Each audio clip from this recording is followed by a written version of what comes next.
and welcome to our Flourish podcast. Today, I am joined by my two sons, Garret, who is 28, Jess, who's 25. And just a little fun fact, between these two guys who are married with littles, they have now given me and their dad 5 grandkids. Guys, I just want to start off with a hand clap. Way to grow the family. Thanks. Yeah, And really a burden to bear. And still growing. Well, I wanted to just take a little time to just kind of marinate on the topic of mothers and sons. And so just to dive right in, the first question I want to ask you, because I know there's some moms watching or listening today, and they are really feeling overwhelmed. And many of them are feeling overwhelmed in the areas of raising godly children. So what is a piece of advice or encouragement as sons to maybe a mom who's watching who just feels like, every night I go to bed and I feel like I failed. I feel like I'm not doing enough. Moms struggle with that. That's real. Every night I feel like we have these checklists of we're not enough. We messed up again. What would be just a word of encouragement? Garret, you want to start? I would say lead more than you push. That's a good one. I tend to respond negatively to pushing. And I do better with people who lead. So yeah, I would say don't get discouraged and necessarily like 2 hands in the center of the back. I would focus more on letting your kids, see you genuinely doing your thing, your spiritual thing, reading and just doing the best you can, and let them see the fruit of that naturally. That's good. That's good. Yeah, I would say, you're probably going to mess up and you're going to miss it. And just hang in there, keep going, keep doing what Garret said, like leading yourself and in the best way, just trying to overflow out of that in leading your kids, leading your family. So, yeah, you're going to mess up, though. I mean, we're all going to mess up. We're all going to miss it. And so just keep your eyes on the main thing, which is the Lord, and your time growing with the Lord, scripture, prayer, all that stuff, and let that lead you and pick you up when you miss it, when you fail. So, yeah, Thanks, guys. That's good. That's thoughts. good. Love it, love it. Okay, to lighten it up a little bit, just for fun, let's talk about, a lot of people don't realize that we moved out of the country for a year. We moved to Colorado. We moved to Dallas. We had kind of an adventure as a family, didn't we, for a bit? Some that y'all loved, some that you didn't love so much. Definitely. So, I don't know. Who wants to share one of your favorite childhood memories? I'll let you start this one. Okay, this one actually just came to me. The first time we saw snow. Because we're from Louisiana, and then we moved to Dallas. And then, Colorado was after that. So the first time we saw snow, we took a long drive up to the mountains, which I probably got car sick multiple times because I'm definitely one of those people who has to stop. And yes. Anyways, We moving recall forward. But so we took this long road trip through the mountains and stuff, and we saw snow for the first time and got to pelt each other with. It was more like ice, kind of, and so there it was was some a pain little bit involved. more painful, but. That was really cool. Just seeing mountains for the first time. And I'm pretty sure we saw some kind of elk or goat up at the top. We were passing super fast. Seeing snow for the first time, being someone from the South, that was really, really cool. Yeah. But, what about you? Ooh, childhood favorites. I don't know. I don't know that I have a favorite, but I would say a highlight of mine is probably stalking geese with Dad. Yeah. That was probably Hunters, one of my lots of hunting trips. Yeah. That was That's up there for sure. was one of those we had hunted that morning, didn't get anything. We were on the way home and saw a bunch of geese out in the middle of a field, and I asked Dad if we could try to climb or crawl out there, in a field full of grass that's a foot or less. And Dad, just to amuse me, said sure. And so and him assuming that I wasn't actually going to get that close, he pulled over and we grabbed our guns and we started started army crawling, and That- I ended up making it all the way to them, a few hundred yards, and we both got a goose. So Well, that was- see, good. Hey, good job for Probably pushing one of Dad, my- because Dad likes things in yeah. neat little boxes. Garrett, you've always been good about pushing the envelope Yeah. with adventure. I remember that too. That specific crawl, there was still ice on the grass, and also with that, I think I took off my waders at this point, and there was thorns everywhere. I mean, just crawling through. So but it even was in worth the it, adventure. for sure. Okay, so this may put y'all on the spot a little bit, but I know there's moms watching who feel like, you know what, I've messed up. I don't know, are my kids still gonna, respect me, love me, all the things. Listen, here's the deal. Jody and I mean your dad and I, we've been in ministry y'all's whole life, really. And so I just want to tell anyone watching, can I tell you that it does not matter that we had a pastor's home and a minister's home. We were missionaries at some point. Listen, we parented sometimes out of anger. That's real. We parented out of frustration. A lot of times we would follow after peace, and you would just do the patient things, but then there'd be those moments that we were not so patient, that I, as your mom, fun fact for those of you watching and listening, I homeschooled these guys and my daughter for a couple of years. There's a lot. That's a whole nother podcast. But and I gave them permission to do this. What are some things as my sons that, looking back now, that y'all said, Mom, I wish you would have done this differently, or something that, as a mom, I mean, it could be discipline, it could be, maybe even times I was disrespectful to y'all. That's a whole dynamic with mothers and sons. So what's an area? It's fine. It's good. Go ahead, Jess. I'll go first. So I don't actually remember a ton of like you losing it or anything like that. But like what I would say is probably because we were in ministry, because y'all were leaders in the church and stuff like that. And this is a fine balance for anyone. I don't know how you would do this or how you would accomplish this, but being more kind of open with like struggles, what you're going through, like daily. Hey, I struggled in this area today, but this is how I overcame. Because sometimes as a young person, especially looking up to ministers, it's like, y'all are amazing. Y'all are leaders in ministry and stuff like that. And so sometimes I just remember thinking like, hey, is this okay that I'm wrestling with this stuff? And y'all definitely did a great job with us. But I don't even know how that's possible. But for y'all listening, like, because you don't want to give too much to where your kids are like knowing they're traumatized, or now they're worried. Yeah, you don't need to worry your kids. You don't want to give your children right, or let fear. Yeah, let any of that in. But figuring out a way to still let them in with like, hey, you're gonna struggle with things. You're gonna, like we said, opening up. Jess. You're gonna mess up. You're gonna fail. You're gonna fall. The main thing is, how do you get back up? How do you keep going? How do you go through things That's like good, this? Jess. And so that's good. We maybe weren't transparent enough. But again, I hear what you're saying. There's a fine balance. You don't want to traumatize your kids, and then they're so worried that now they're having to, what do we call that? Whenever the therapy. No,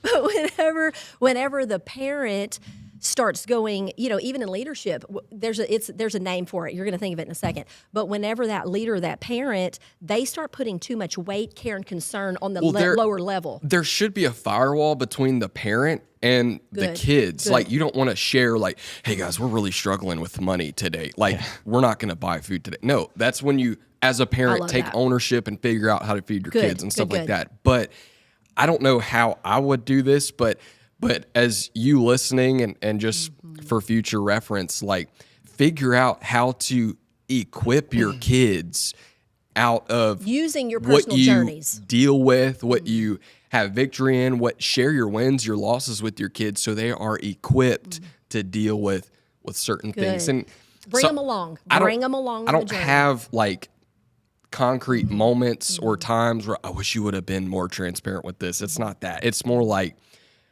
I'm sure every parent could, but it's a fine balance, because you don't want to ever do anything to take that firewall away from parent to kid That's good. relationship, That's good. but out of a place of victory and confidence That's and like, good. hey, you're going to be okay.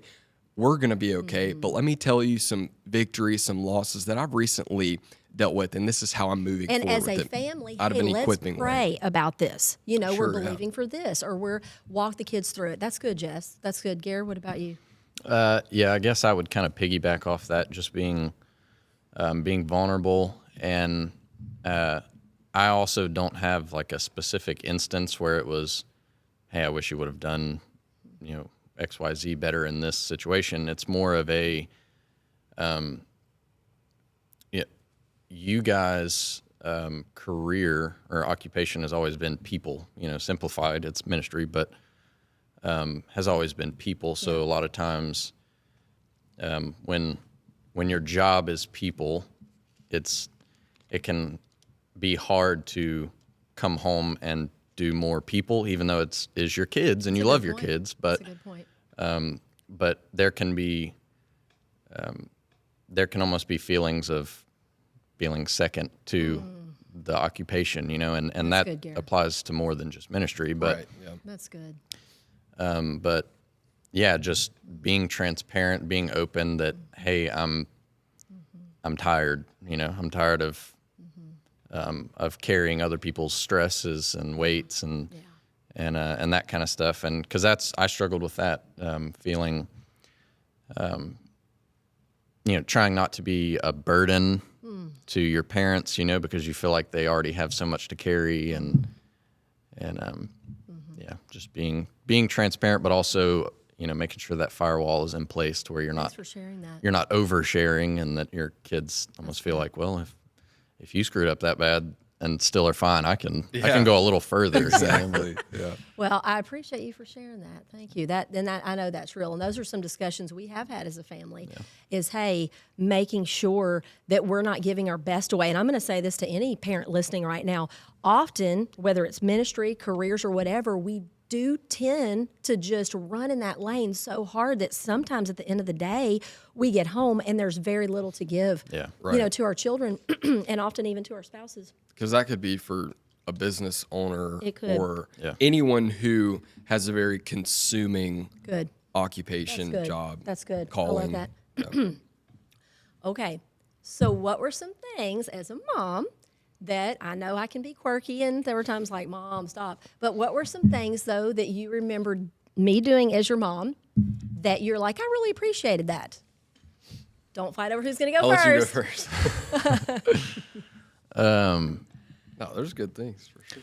Yeah, I would say you were definitely intentional when it came to, making sure that we knew that you loved us. Yeah. There was no lack of nurturing in our household. Why are you smiling like that? Did I do something? Did I cry? Was No. I overly huggy? Okay. Well, moms, there's a lot of moms watching, and maybe they're just like, son. And boys like, Mom, back off a little. I don't know. It's Preteen, teenage years. yeah. I mean, I feel like everybody struggles with like okay, Mom, like that's enough. Oh, you know, yes. But Yes. But no, I think you were a good mom, as good as a mom can be, and we had a lot of challenges to face with the different environments we were in, and the moving and all that, and it was a high stress situation nonetheless. Seriously. Living prayer to prayer for sure. Yeah, So that's that was true. I That's think you true. handled that well, and Thank you. we're both here today, so I think you Amen. did something right. Well, receive that encouragement, son. Yeah, I think one thing you and Dad always did was let us know where we stand as a family. And so if you had a certain point or like value that everything was going to line up with that value. There was never like, hey, we're going to like be loose in this area and tight in this area. Y'all were always across the board with whatever the value was. Yeah. If we had a certain value, you can bet that it crossed every part of our lives. So I think y'all are very good about keeping core values in our family and across the board and what we did. So Yeah. because I know that can be hard, like trying to live out a certain value, and at times it did feel like that push in the back. But at the end of the day, I knew what we were supposed to be like, what we were supposed to be aiming for, what the standards, the boundaries were. So yeah. One thing I just remembered, and I don't recommend this, Mom. So this was after I'd been homeschooling maybe a couple of years. So Garrett, you probably would have been in maybe 6th grade. Jess, you probably 4th. And I remember that day, oh my gosh, y'all were falling out of the chairs, like flicking erasers at each other, just every little thing. And I was just like, ah! I'm like, that's it. We're watching the Passion of the Christ. And I think we started it, and then the two of you just like lost it. Y'all are just like, oh. And I mean, I thought, oh God. I don't remember that. That may have been too soon for me to. Look at Jesus. Look what he did for that you. was the discipline method that I went with, was like, you are going to repent. And I think I was just like preaching y'all a sermon. And I mean, y'all just broke. And I was like, oh God, too far. So I would Jesus say. massacred. Yeah. Right. So I would. The Shining. So I would Look say, at moms, yes, sometimes, we do extreme things to try to drill those godly principles or Christian principles into our children. But I love the way you said it, Garrett. Remember, the goal is not 2 hands in the middle of the back. The goal is lead from the front, Lead by example. inspire, and all that. And I know there were many times, Gracie, if she was here, would testify. That's my daughter who's 21. Many times my hands were straight in the middle of that girl's back. And honestly, y'all, it repelled her. It actually shut her down more than it inspired her. So I've had to learn, even as a mom who your mother turns 49. I turned 49 in like a week. But I've had to even learn now how to parent a 20-year-old, a 21-year-old, and that kind of thing. So, okay. Yeah. On to the next question. At what age were you when you feel like, okay, mom and dad, they're preaching the gospel, they're loving Jesus, they're trying to help others, they're trying to parent the best they can, but at what point did your personal relationship with the Lord feel authentic and real? That it was not mom and dad's faith or because we're supposed to do the right thing, but it was your faith. Garrett, why don't you start? This was definitely a hard thing for me growing up, just because it took me a very 20-something years to realize that my relationship with God was very much on the coattails of you guys. Ding, ding, ding. And so, just because I was always at the church or in some sort of ministry environment, so it was kind of just like God's all around. I don't have to really go look for him. He's right there. He's always there, whether I like it or not. And so it was kind of just like it didn't feel like I had to go look for anything just because it was constantly there. So Yeah. So it wasn't until I really graduated and left the nest that I realized, like, where's God? And I realized that I had never really seeked him out for my own. It was very much he was there because you guys put him there. And Right. Yeah, you never had the opportunity to seek him because he Right. was always, God. Every time you turned around, we were having home church, we were going to prayer meetings. Exactly. I get it. That makes so much sense. So I would say, I'm 28 years old. I was probably 23,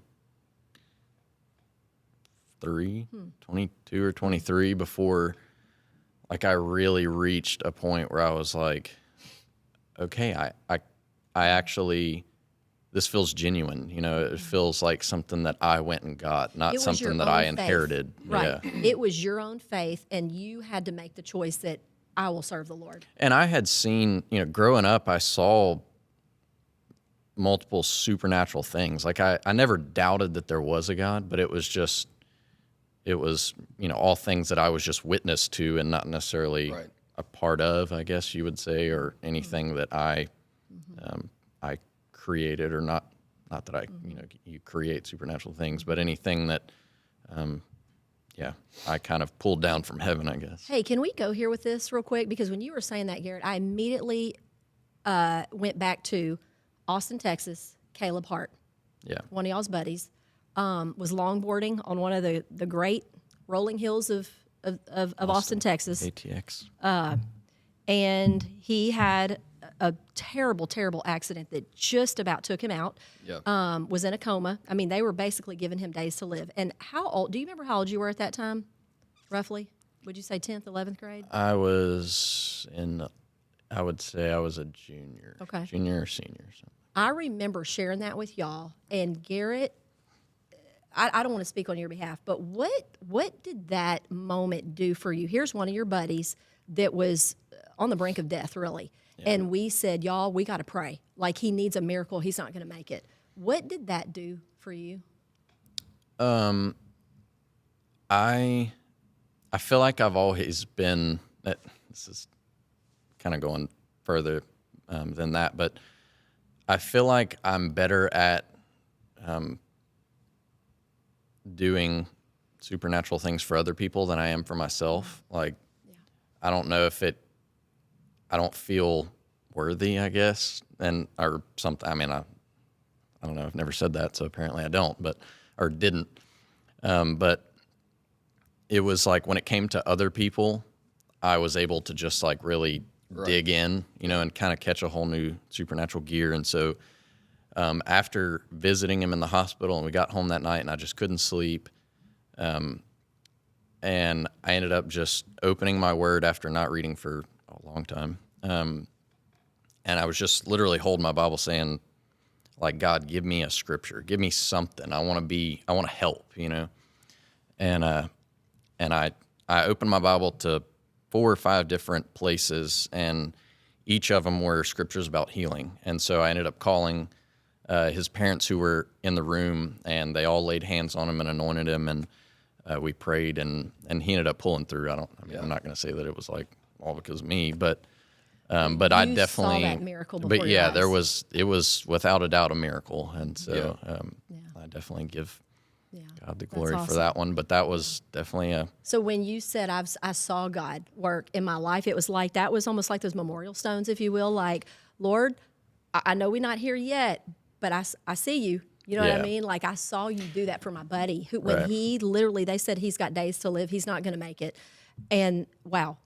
I remember watching you during that, Garrett, and that being a life. Yeah, and that was definitely my earliest memories were always stuff like that, where it was me doing things for others and not necessarily like me pulling something down for myself. That it was like, God, I need you here. Because in those moments, unfortunately, I never turned that way. I always turned the other way. So, so it wasn't until my early 20s that I was like, okay, this is for me as well. It's not just like I'm worthy of these things. That's good, Garrett. That's so anyways, good. What about you, Jess? I would say the exact same thing. Is that I felt like, I mean this in a good way, not the negative sense, but like I would always just be able to feed off of the leftovers of what y'all had. Like I never had to seek the Lord out for myself. None of that. It was more like the God of my father and mother and my grandparents and this legacy before us. I got to coast off of that, really. And so by the time, real world starts setting in, like late high school or even early high school, but high school years, and then once I moved out, I remember feeling it wasn't the things that God kept doing, like that situation with Caleb, like that healing. It was more the lack of his nearness, I guess, like because y'all had always been, so faithful to the Lord, and he was a value in our home, obviously relationship with him. So when I moved out, there was a massive lack of that. And I kind of tried to figure out how to do life without that. and in a very did that work negative for way, you? very terribly.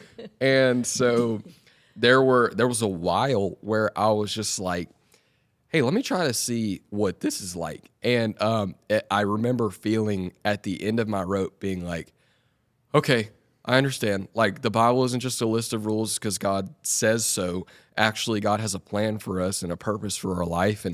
And to know Him is to be able to follow Him into that purpose and what I was created for. And so, I was 20 by the time I really started following Jesus for myself.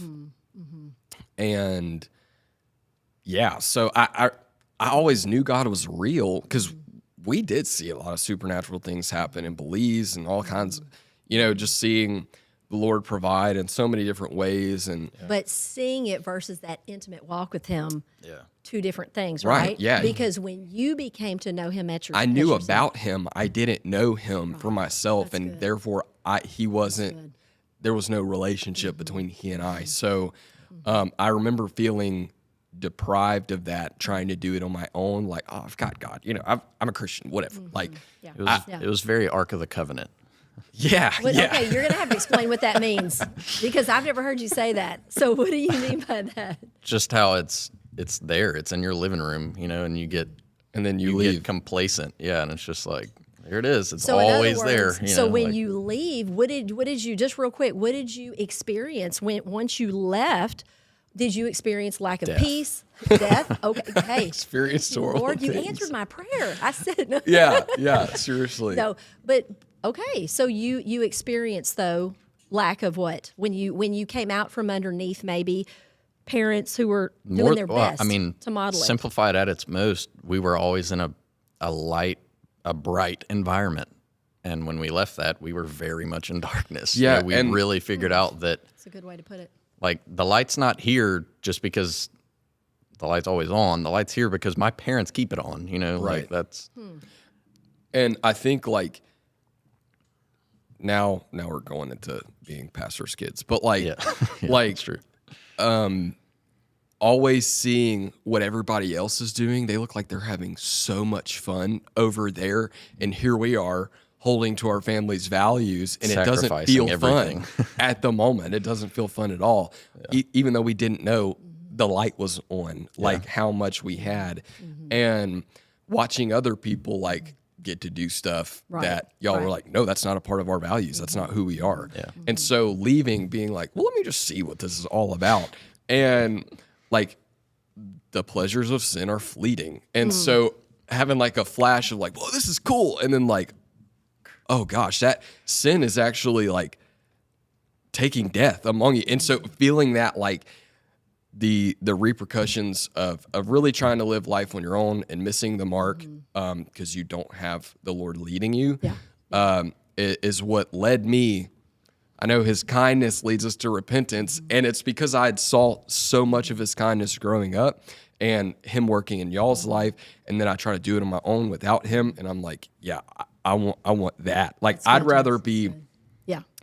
living in that frame of a house wrapped in screen in Belize, and it's hot and all that stuff, and have the Lord. I'd rather that Have than live the life I saw other people living. That's good. Everything else godless. Yeah. That's good, So Gosh, y'all 20 shared and some good 23. stuff. Yeah. So Y'all- you'd think growing up in a pastor's home, by the time you could talk, you'd say, Jesus, I'm all yours. But in fact, it was more like we were just feeding off of y'all's But you know relationship. what? I really respect the fact as sons and as men now that you really had to take that journey, if you will. I hate to say alone, but alone. And once you Yes. got out there to see that, oh man, We were in it together sometimes, but a lot of the time. the fact that you went out there. So just to encourage, again, parents watching, moms watching today, saying, hey, when you mess up, get over it quickly. Quit holding yourself so guilty. How many times have I cried to y'all and said, I'm so sorry for that time, Garrett, that I threw those notebooks at you? 'Cause we And don't Jess, remember it. That I spanked you with that wooden only a thing and big it deal broke to on your you. thigh. I remember that. Well, you remember that one. Yeah. Yes, because you brought that one up a few times. But here's the deal. We have to forgive ourselves, moms. And I just feel like I really want to kind of end on this, is saying, listen, do the best you can do. Point your kids to the things of the Lord. You're going to mess up. Get over it quickly, because I love this. They're watching you more even than what your words are saying. Sometimes, like you said, we're trying so hard to make sure we're keeping them, between the guardrails. And we're like, oh, no. And a lot of times we do parent out of fear. A lot of times we do parent out of fear. But what I would say to you is train up a child in the way that they should go. And when they're older, they will not depart from it. I've seen it with my own eyes, and I've seen you guys kind of veer off, and we would pray and we would just trust and believe, but we'd keep loving you unconditionally. Mom, never turn your back. Dad, never turn your back and go, oh, they're doing wrong things, so I'm going to. Did you ever, I know that we need to bring this thing to a close. It's been going on for a little bit, but did y'all ever feel like, even in your moments of getting off the path of godliness or doing right and good things for the Lord, be honest, did you ever feel like Dad and I turned our back on you, or we shunned you, or we punished you with our emotion? Did you ever feel like that, any? No, if anything, it was the opposite. But I did it to myself. It was definitely self-inflicted, just because I didn't want to get in the way of what God was doing through y'all. And so I more was like, I'm going to keep my sin over here. And it wasn't for fear of getting in trouble from y'all. It was for fear in getting in the way of the Lord's work, And so no, I felt like y'all did a great job. But yeah, I definitely, and I even remember telling them growing up that it was like, hey, Mom and Dad are doing they're doing big kingdom things, like we need to keep our shady stuff over here, make sure that it never gets tied to the LaFleur ministry, and so, but no, I felt like y'all did a great job. And Thank you. So as we close, I just want to say, first of all, thank y'all for being willing to do this. You could have said, Mom, I'm not feeling it. So thank you for giving I think we just gave a little, snippet into a little bit of what life is like. If you don't mind, I want to touch on, just go back real quick to what you were saying about releasing things, as far as feeling guilty about hitting us with stuff, Okay, hold on. And this is not child abuse. This wasn't a daily occurrence, everyone. No. Everybody chill out. That, it's funny because whenever we talk about this kind of stuff, you always bring it up in, feeling guilty, and we hardly remember it. And if we do, it's funny. It's never, because there was never a time where I thought wow, my mom's doing this because she really hates me, or because she's trying to hurt me. It's always she loves me so much that she's getting frustrated. She's, at her. Well, I am glad in your youthful brain you process that. Praise Jesus. So to all you mothers out there who are loving your children very aggressively, keep it on. Take it down a notch. Yeah. Well, that's good, Garret. Love y'all. All right. Well, thanks for joining us today. This has been fun. And you know what? Who knows? Down the road, we may do a part 2 of Mothers and Sons. But stay tuned for later times. And yeah, it was fun. We'll see you on the next one.